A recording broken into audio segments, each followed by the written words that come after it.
By the 90s, computer graphics were entering their adult stage. The groundwork of the 70s and experimentation of the 80s led to real breakthroughs in the 90s.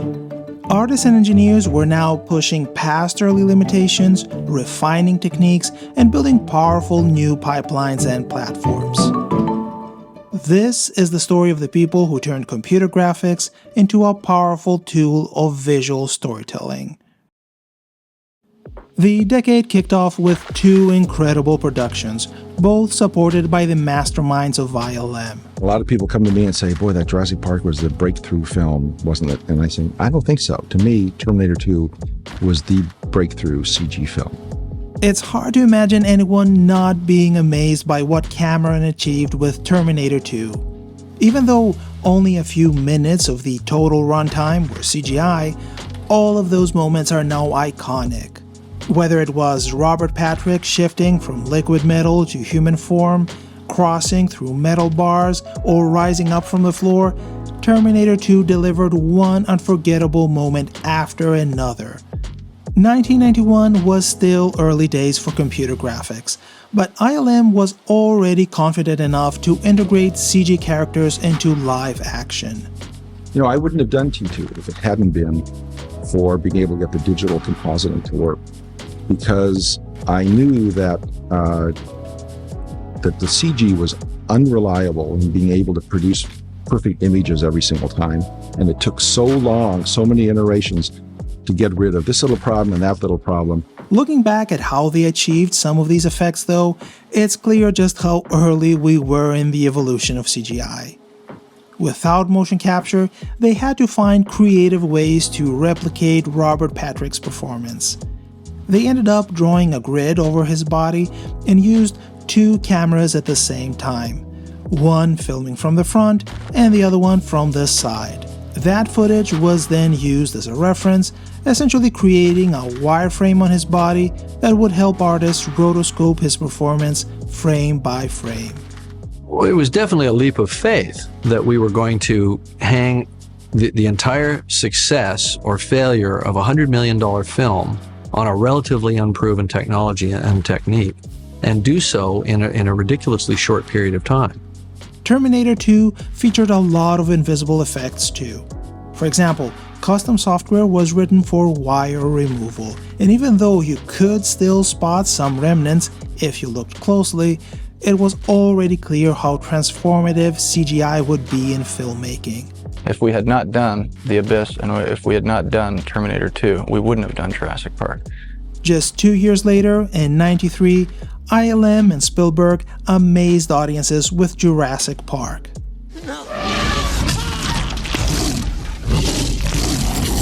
Originally, the dinosaurs were going to use a mix of animatronics and stop motion. But thanks to a few rogue ILM animators like Steve Spaz-Williams and Mark DePay, the production got a glimpse of what full CGI could accomplish. In just these 2 years since Terminator 2, the leap in quality was nothing short of remarkable. We literally didn't know from one day to another how stuff was going to look. Every day we'd be looking at the dailies and saying, did we do this? Did people make these images? We've never seen anything like this before, you know? Where's the trickery we've been seeing in movies for, 80 years? There's nothing there. It looks real. From there, the floodgates opened, not just for big visual effects, but for more subtle, inventive uses too. In Forrest Gump, for example, the effects team inserted Tom Hanks' character into archival footage. The Simpsons went full 3D with Homer entering the third dimension, and Michael Jackson's Black or White became one of the best use cases of morphing. At the same time, Coca-Cola blew viewers away with a now classic Polar Bears commercial. CG was quietly transforming every format imaginable. In the process, studios like Industrial Light and Magic started transitioning from optical compositing to digital pipelines. Software, hardware, and production teams were improving rapidly, laying the foundation of modern visual storytelling. As offline rendering pushed the boundaries of what was possible on screen, another revolution was brewing. This time not on massive render farms, but on desktop PCs. And leading that charge was a self-taught programmer who would redefine what was possible in gaming and real-time graphics. They say all work and no play makes Johnny a dull boy. But there are a lucky few who get to play at work and make it pay. In fact, Apple Computer was put on the map by a couple of young men employing just such a strategy. Now a similar story may be unfolding near Dallas. Byron Harris reports. John Carmack was instrumental in the development of some of the most influential games of the time. But when id Software was still finding its footing in the early 90s, things began more modestly. How do you get a PC to side-scroll as smoothly as a console? PCs at the time were incredibly underpowered. What was easy for Nintendo's and Amiga's custom chips was far from trivial on PCs. The solution came after an overnight coding session, and it allowed for smooth scrolling even on the weakest PCs of the day. That breakthrough led directly to Commander Keen in 1990, a colorful platformer that marked the birth of id Software and hinted at the disruptive force Carmack would become. So the design process, we would start from, we had some idea of what we wanted to do. We wanted to do a Mario-like game. It was going to be a side-scroller. It was going to use the technology. We had some sense of what it would have to look like because of the limitations of this adaptive tile refresh technology. It had to have fields of relatively constant tiles. You couldn't just paint up a background and then move that around. And we laid out our first trilogy of games. You know, the shareware formula was going to be 3 pieces. We made Commander Keen 1, 2, and 3. And we just really started busting on all that work. And it went together really quickly. It was like 3 months or something. All of a sudden, it was 3 times as successful as the most successful thing Apogee had before. And we were making like $30,000 a month immediately from the Commander Keen stuff. And that was, again, a surprise to us. It was more than we thought that was gonna make. And we said, well, we're gonna certainly roll into another set of titles from this. And in that 3 months, I had come up with a much better way of doing the scrolling technology that was not the adaptive tile refresh. Having conquered 2D, Carmack's focus shifted towards a much harder problem: 3D rendering in real time. True 3D, though, was still out of reach. But instead of waiting for hardware to catch up, Carmack had to do some creative problem solving. The result was Wolfenstein, not quite a full 3D game, but close enough to blow players' minds in 1992. It was fast, unrelentless, and unlike the early RPGs of the era that used a similar pseudo-3D look, you could actually move around the environment in real time. Very dynamic game, Mr. Messina. You can be honest, Angela, this game is as bloody as it gets. There were quite a few limitations, though. There was no variance in height, so the game maps were very similar looking. You also couldn't look up or down, and the enemies were just 2D sprites, each with 8 variations for all possible angles. But these limitations made the game run on all PCs of the time. Carmack believed in small incremental steps that led to bigger and better things, and Wolfenstein 3D was just that. The engine was limited, but it served as a proof of concept for what could be achieved next. And the next step came in 1993 with Doom.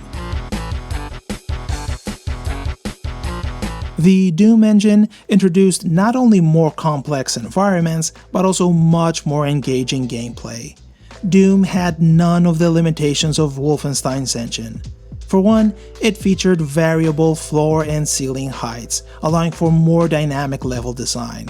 Also, textures were no longer limited to walls. The floor and ceiling could be textured too, resulting in environments that looked and felt far more immersive and complex.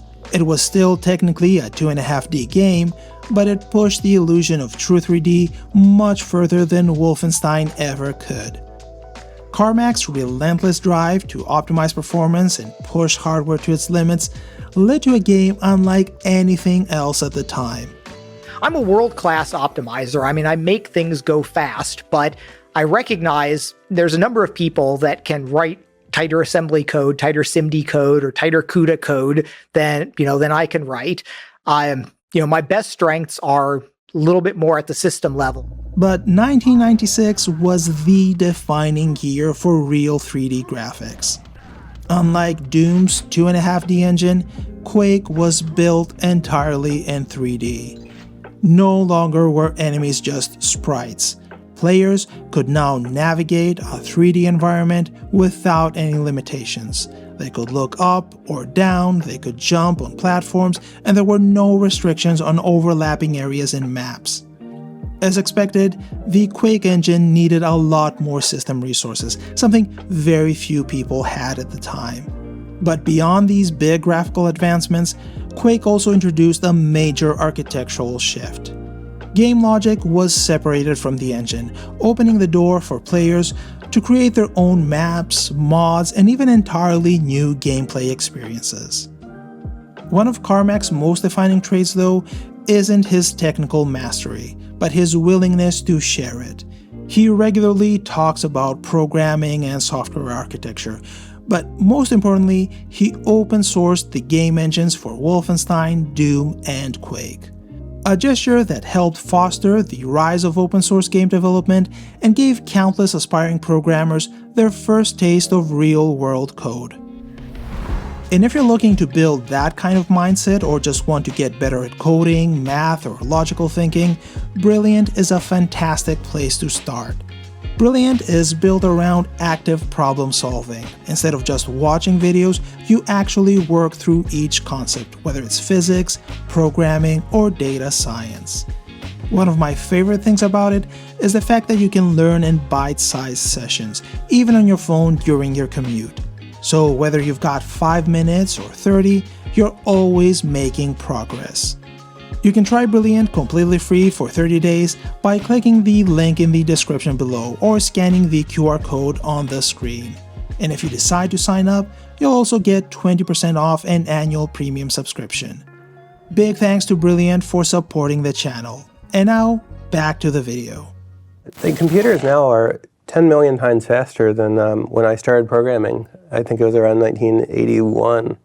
And there's no other field in the history of humankind where our technology has gotten 10 million times better in that time period. So, Tim Sweeney's journey with computers began early. By the time he was 11, he was already programming.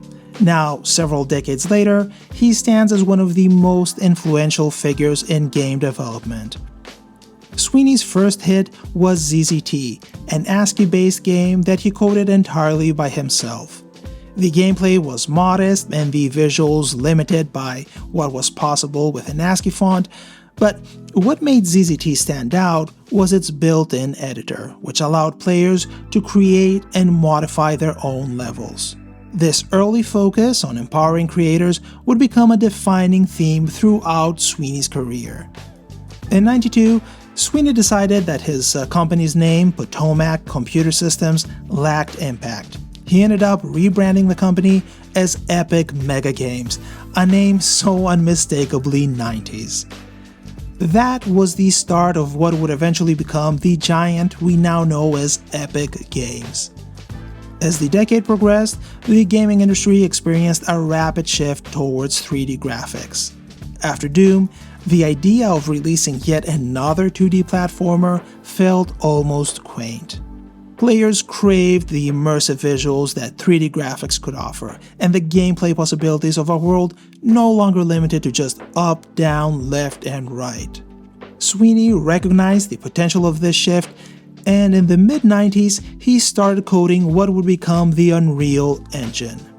I began writing the Unreal Engine back in 1995. Much simpler days then. I wrote about 80% of the first generation code myself.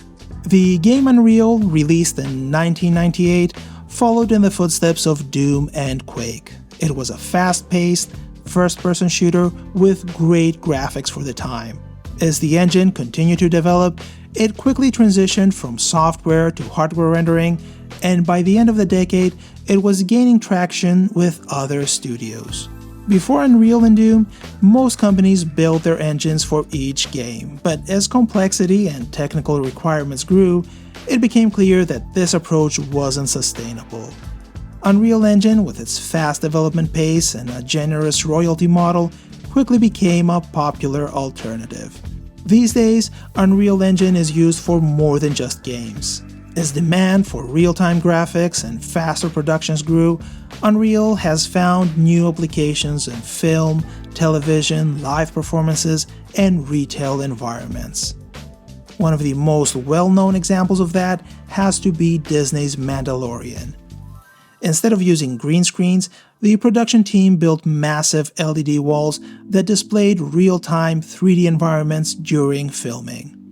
This setup allowed actors to perform in photorealistic virtual sets that responded dynamically to camera movement, complete with accurate lighting and perspective shifts.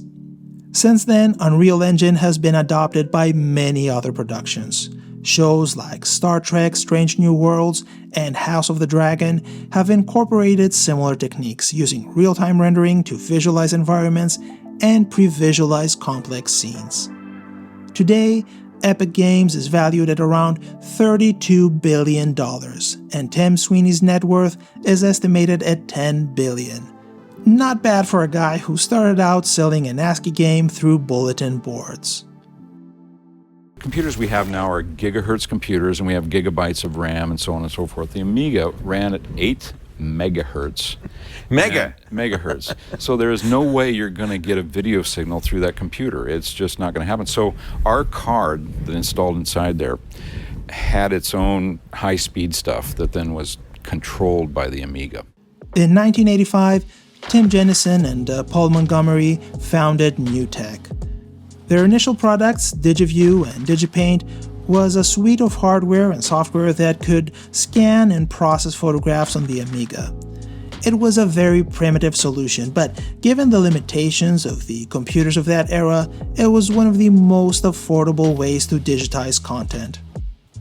Jennison's breakthrough, though, came in the 90s with the development of the Video Toaster, a system that integrated video switching, digital effects, and 3D animation into one affordable package.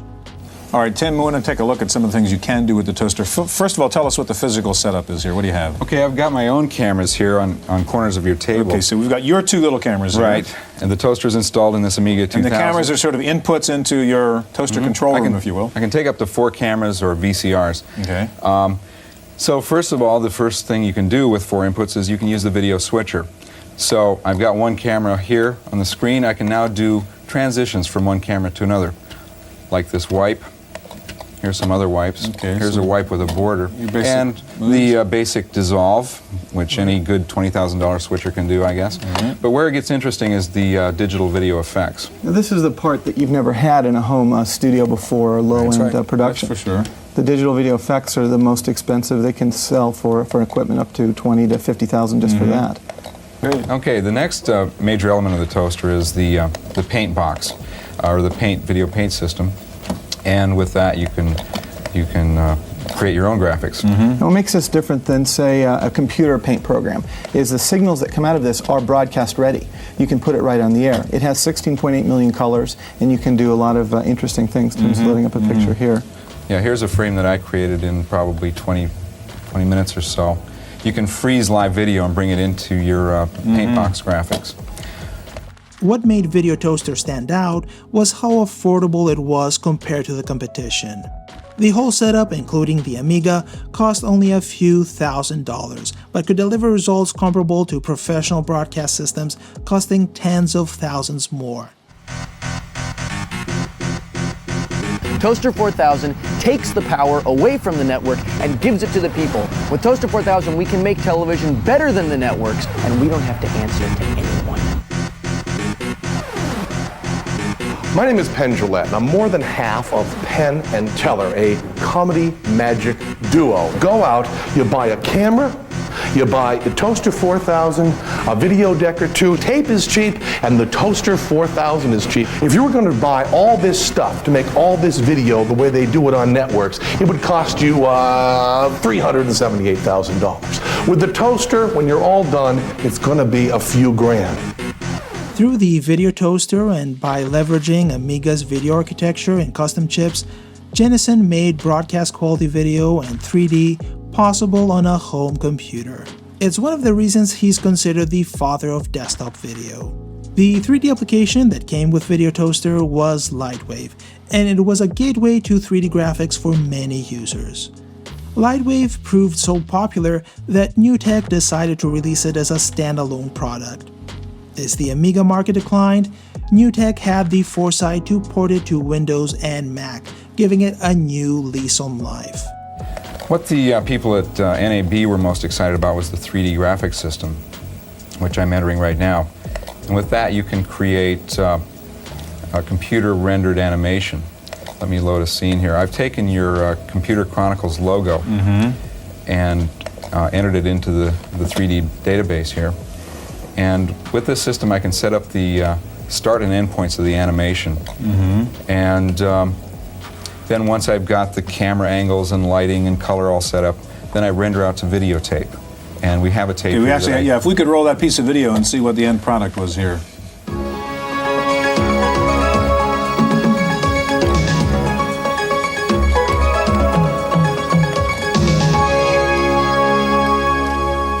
Well, I can tell you that stuff usually costs about $1,500 a second. That kind of stuff. And I understand you did that in about a half an hour. To set up the thing. To render it, it took a few hours to do. Through the 90s, Lightwave gained a reputation as a cost-effective yet professional 3D software. Babylon 5 and Sequest DSV were one of the earliest productions using it. Soon after, Lightwave found use in smaller ways and Hollywood productions. James Cameron's Titanic, for example, used Lightwave for modeling. Outside of tech circles, Jenison gained wider recognition in 2013 as the subject of the documentary Tim's Vermeer, which followed his successful attempt to recreate a Vermeer painting. At the time, as the vagaries for finance come up and down, George realized he couldn't afford all of this because there were so many things going on. And so we had some meetings with George and we said, well, we really want to make an animated film. And he said, well, that's not what I want to do now. He wanted the technology. So we started down the path of selling off the group to be a separate company, which is what became Pixar. The thing, it was very esoteric and it was very hard to make a business out of that. So once we had the Edit Droid and we had all the things we needed, then I decided that I didn't want to run a company that sold software. And John and Ed were dead set on making animated films, and their dream was to make an animated feature. And I said, great, but to do this on a grand scale, it's going to take at least, $30, $40 million investment, which we don't have. Before Toy Story made Pixar a household name, the studio spent the early 90s in a state of uncertainty and transition. After the company changed hands in 1986, Pixar had to redefine its identity. Although the company's ultimate goal had always been to produce a computer-animated movie, the late 80s and early 90s were still the early days of CG.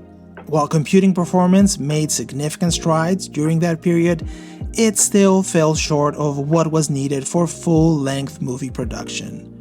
As a result, Pixar's strategy during the early 90s kept shifting in an effort to stay afloat. From selling high-end hardware like the powerful but prohibitively expensive Pixar Image computer, to developing software and even acting as a hired gun for animated TV commercials.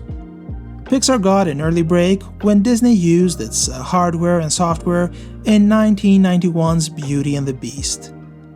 The computer animation production system, commonly known as CAPS, allowed Disney to automate repetitive tasks and combine 2D with 3D.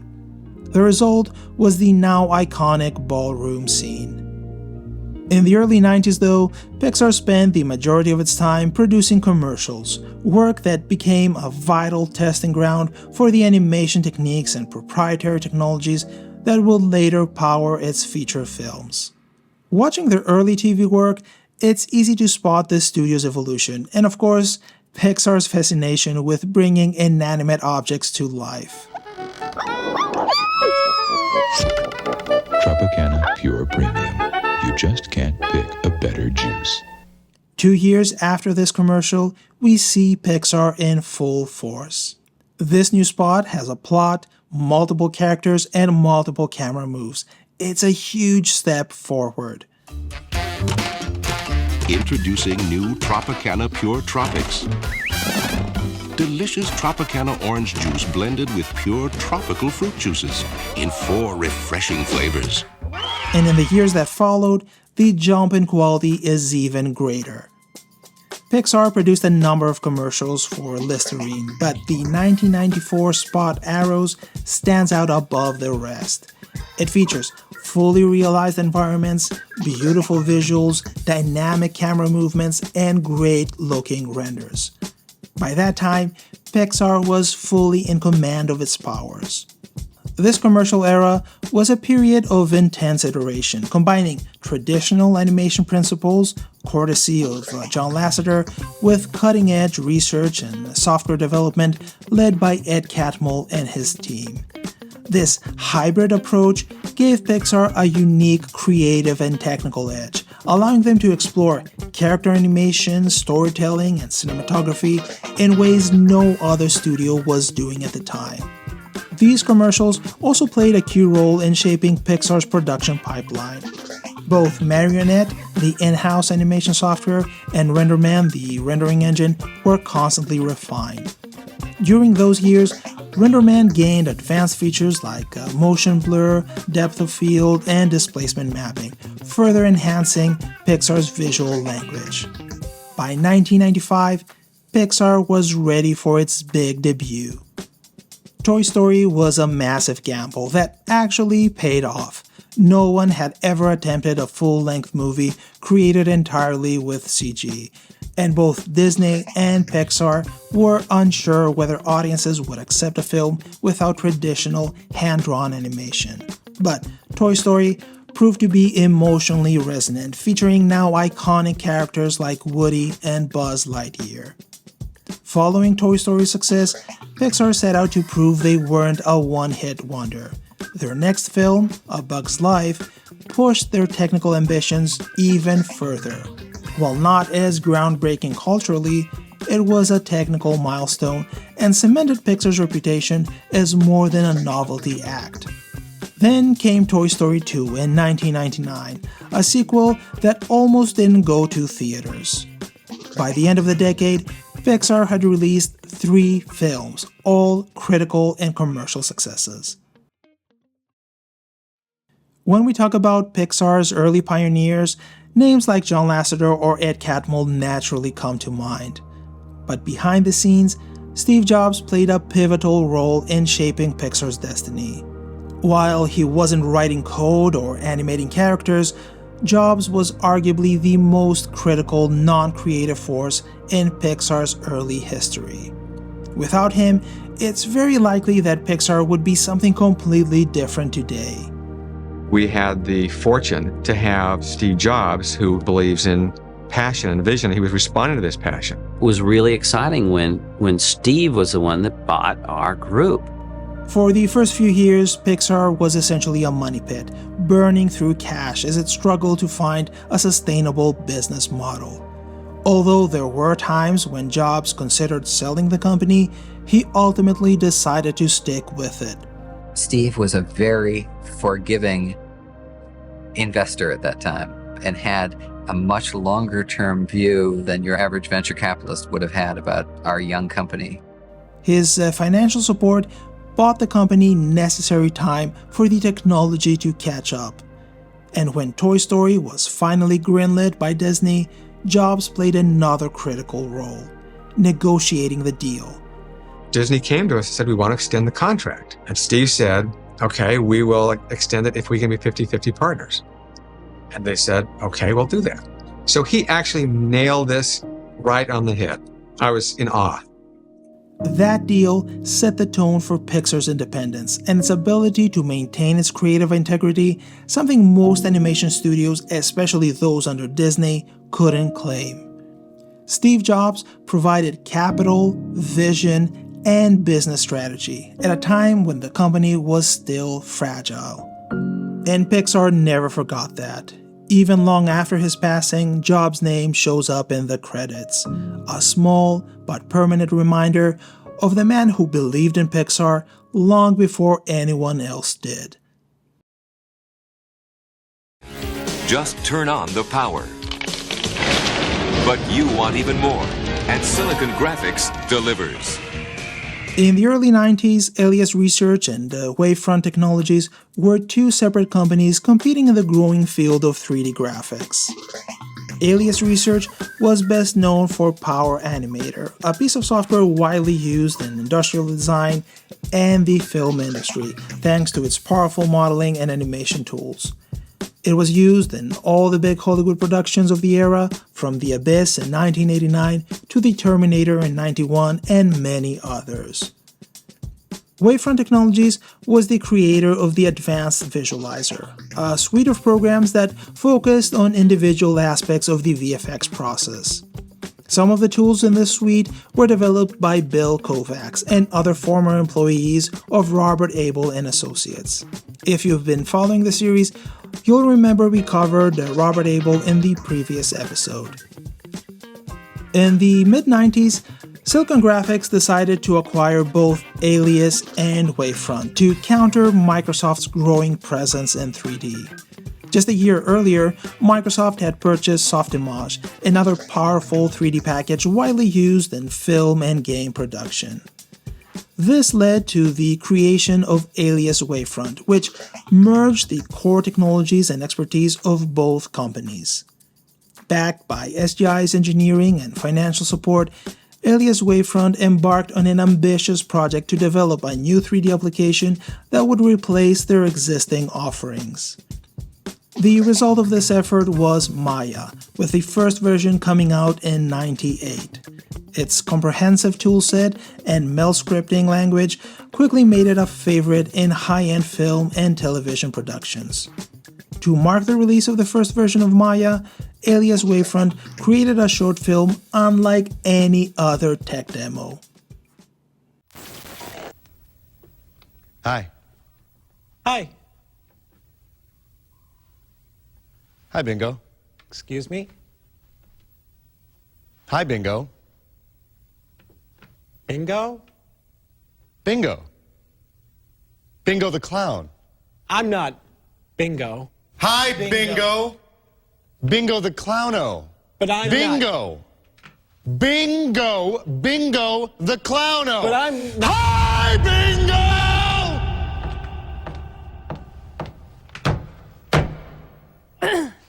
Music, please! Bingo was a surreal and visually impressive piece, but also incredibly unsettling. It was designed both to test the software during development and to serve as a showcase for what Maya could do. It tackled heavy themes like identity and conformity, topics you would rarely, if ever, see explored in a software demo.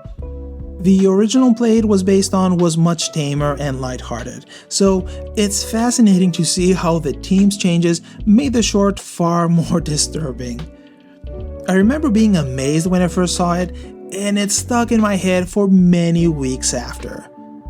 The short was directed by Chris Landreth, who would later on win an Academy Award for another remarkable short called Ryan.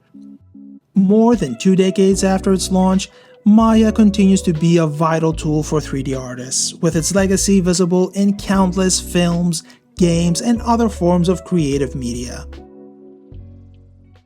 Every time there is a new technology, there is a paranoid faction of less than brilliant artists who feel that that's the end of their career, who don't understand that art never dies, that technology will go on and serve art, but art never dies. Digital Domain was founded in 1993 by director James Cameron, makeup and effects legend Stan Winston, and former ILM executive Scott Ross. The trio's motivation was to build a next-generation visual effects studio that could rival ILM and push the envelope of what was possible. They managed to assemble top talent and powerful SGI workstations, but despite that, the founders faced early challenges. Massive startup costs, building new software pipelines, and competing with established players can take its toll. Nonetheless, by 1994, Digital Domain's first project hit theaters, proving the young company's potential. Cameron's movie True Lies was the first to come out of production. The movie combined practical stunts, miniatures, and digital compositing to pull off the film's action set pieces. True Lies pushed Digital Domain to develop new digital matte techniques so that model and live elements matched perfectly, even in dynamic moving shots. Movie making, though, was only part of Digital Domain's work.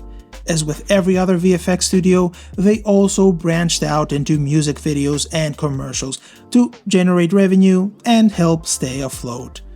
At the beginning, these commercials used simple compositing techniques. For example, the Love is Strong music video features the Rolling Stones as literal giants roaming New York City. Slowly though, as the team got its footing, things started getting more complex. In '95, they built a fleet of digital rhinos for a Mercedes-Benz commercial, blending real footage with computer graphics. A year later, in '96, they got to work on another interesting project, this time requiring motion capture. That project was Michael Jackson's 38-minute short, Ghosts. In that, Digital Domain managed to map Jackson's own dance movements onto a CG skeleton, complete with synchronized lip syncing.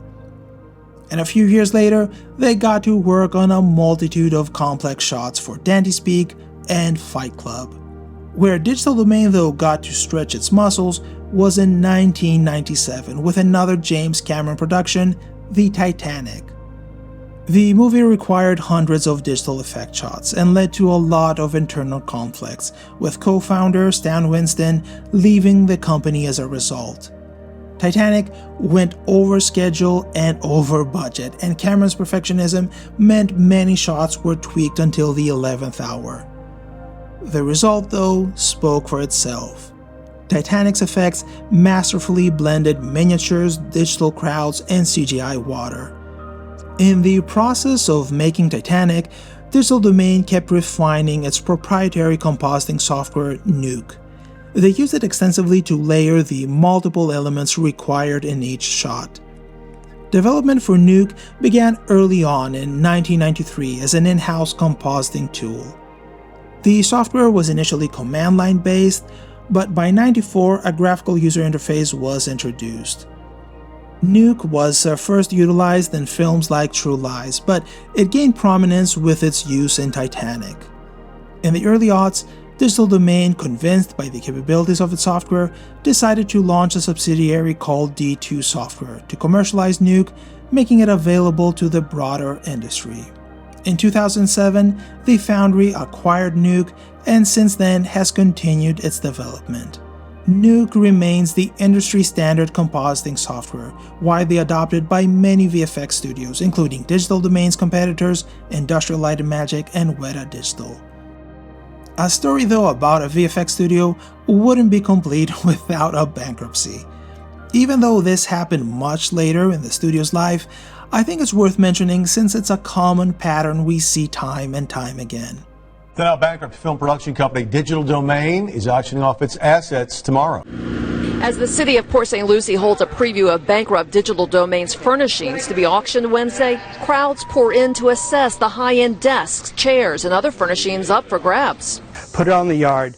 Hey, you want that chair? $20 for that chair, $40 for that chair. Former CEO John Texter tells me although the furnishings look extravagant, he got them at a deep discount. $40 million worth for $8 million in another animation studio's bankruptcy. Texter's worried the sale will hurt the prospects of another animation studio taking over here, saying, quote, when it looks like you're making horrible business decisions, spending hundreds of thousands of dollars on fancy desks, it makes reopening very difficult. Anthony, I guess the first question is, was there enough due diligence done before the city decided to get involved in such an adventure? Well, John, I guess we thought there was. This was a company with a good track record, and everybody bought into the same dream. It wasn't just the city of Port St. Lucie. It was the county, the state, our education system through the Indian River State College.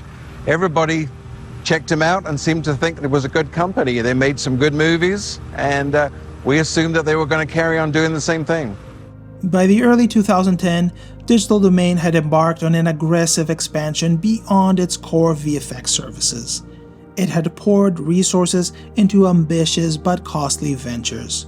They were financing a major feature film, building a large animation studio in Florida, partnering on new studios in Abu Dhabi and China, and creating a digital arts college in Florida. This 2-year spree between 2010 and 2012 strained the company's finances and led to mass layoffs and the collapse of its Florida operations. The core VFX studio was quickly sold to Galloping Horse and Reliance Media Works, allowing Digital Domain to restructure, refocus on visual effects, and eventually re-emerge as a leading player in Hollywood and other fields like VR.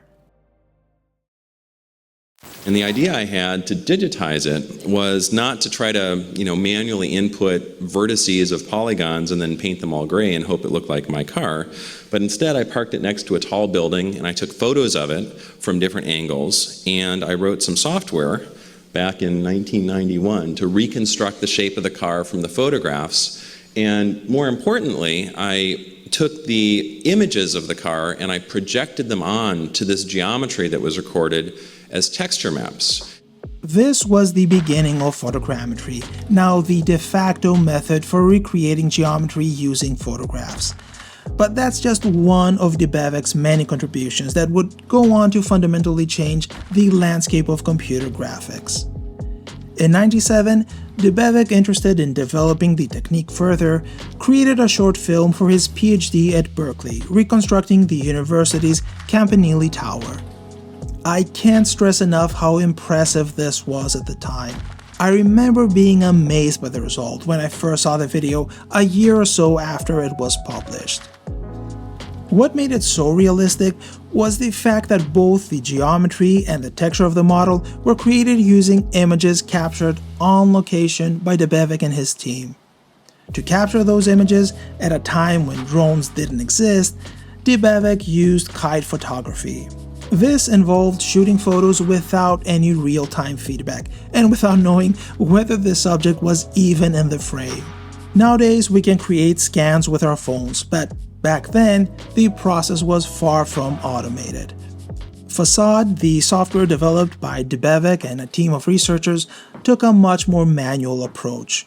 You had to first align parts of a basic geometry with elements in the images. After that, the software could take over and reconstruct the geometry and project the textures from the photos. Today, none of that is needed. Modern photogrammetry software can produce stunning results with little to no user input. Debevic used just 20 images for his short, while we can now easily use hundreds or even thousands to capture incredible levels of detail.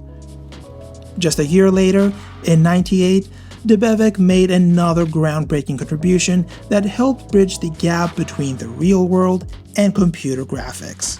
His paper, Rendering Synthetic Objects into Real Scenes, introduced the use of high dynamic range photography to capture the lighting of real environments. This technique addressed one of CG's most persistent challenges, making 3D objects appear as if they truly belonged in a live-action environment.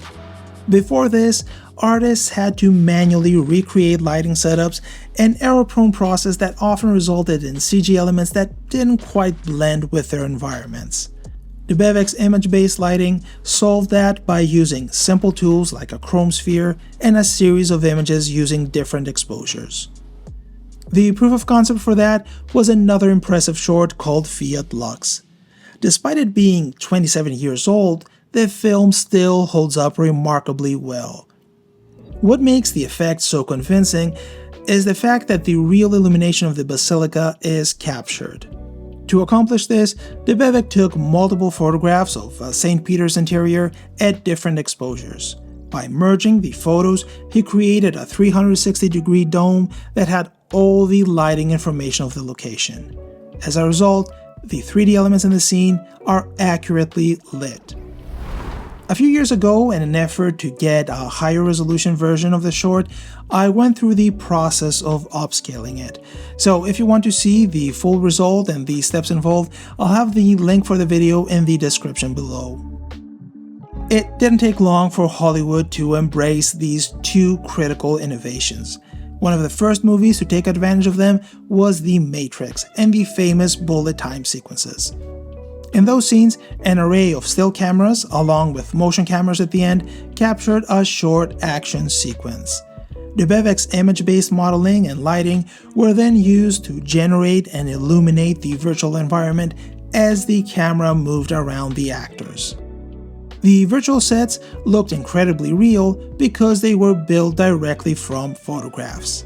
Since then, these techniques have become ubiquitous, used in films, TV shows, commercials, and virtually any production involving 3D lighting or photogrammetry. After the 90s, Dubovic continued to push the boundaries of realism with more groundbreaking techniques. His light stage system, which enables advanced facial scanning and performance capture, is now widely used across industries. But we'll talk about that in the next episode. By the late 90s, studios now more confident with CG began producing some of their most ambitious work, exploring new ways to take full advantage of the technology. One standout example was Disney's 1998 test for a potential Roger Rabbit sequel. The goal was to find out if a character as wildly elastic and expressive as Roger Rabbit could be convincingly animated in 3D. While the project was ultimately shelved due to costs and internal politics, the surviving test footage still looks impressive. Although the team had to animate everything in 2D first and use that as a reference for the 3D pass, the test proved essential in testing the limits of CG animation and hinting at what would become possible as hardware and software continue to improve. Just a year later, in '99, Disney's Tarzan tackled a similar challenge from a different angle. Using a proprietary system called Deep Canvas, the team blended hand-drawn characters with richly detailed 3D environments. This approach allowed for sweeping, dynamic camera moves that would have been impossible using just traditional 2D techniques. Both projects showed that CG was no longer just about photorealism or creature effects. It was becoming a flexible storytelling tool capable of serving both narrative and artistic vision. In the next episode, we'll dive into the aughts, a decade where visual effects became larger in scale, faster to produce, and deeply integrated across all forms of media. An era that also marked the first signs of CG fatigue. It's very hard to wow audiences now because I think there's an assumption that, oh yeah, they just did that on a computer. As always, a huge thank you to my patrons. Your support makes deep dives like this one possible. And if you enjoy this video and you're not a patron, consider subscribing. It's the best way to support the channel and help me create more content like this. Take care, and I'll see you in the next one.